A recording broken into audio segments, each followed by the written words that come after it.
சினிமாவாகவே என்றாலும் ஜிவி பிரகாஷ் நடிகைகளுடன் நெருக்கமாக நடித்தது பிடிக்கவில்லை என சிரித்து கொண்டே சைந்தவி கூறியதுதான் விவாகரத்திற்கு ஆரம்ப புள்ளியாகி இருக்கிறது. இசையமைப்புக்கு தேசிய விருது வரை வென்ற ஜிவி பிரகாஷுக்கு மிகப்பெரிய நடிகராக வேண்டும் என்ற ஆசை வர முதலில் டார்லிங் படத்தில் நடித்தார்.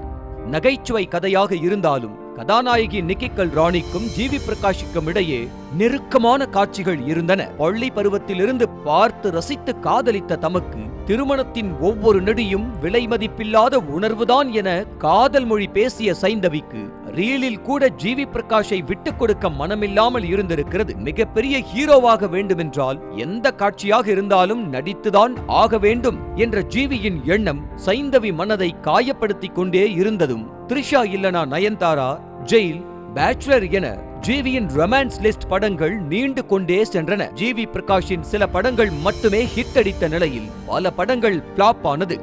இதனால் ஜிவி பிரகாஷின் அடுத்தடுத்த படங்களுக்கு ஹீரோயின்களை கமிட் செய்வது குதிரை கொம்பானது.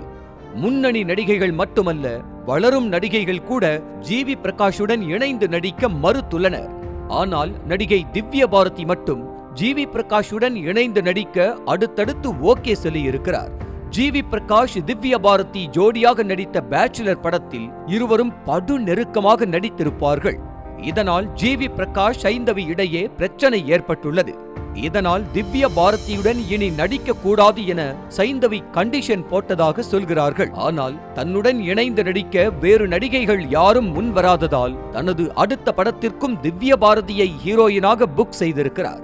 அத்தோடு தாமே தயாரித்து நடிக்கும் கிங்ஸ்டன் படத்திலும் திவ்ய பாரதியையே நடிக்க வைக்க ஜிவி பிரகாஷ் முடிவு செய்ததாக கூறுகிறார்கள்.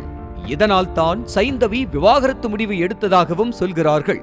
என்னதான் பள்ளி பருவத்திலிருந்து சுமார் 15 ஆண்டுகளுக்கு மேலாக ஒன்றாகவே இருந்தாலும் சைந்தவியின் அளவு கடந்த அன்பை வெளிப்படுத்த ஜிவி பிரகாஷின் நடிப்பு இடைஞ்சலாகவே இருக்கவே இருவரும் மனமொத்து விவாகரத்து முடிவை எடுத்ததாக கூறுகிறார்கள்.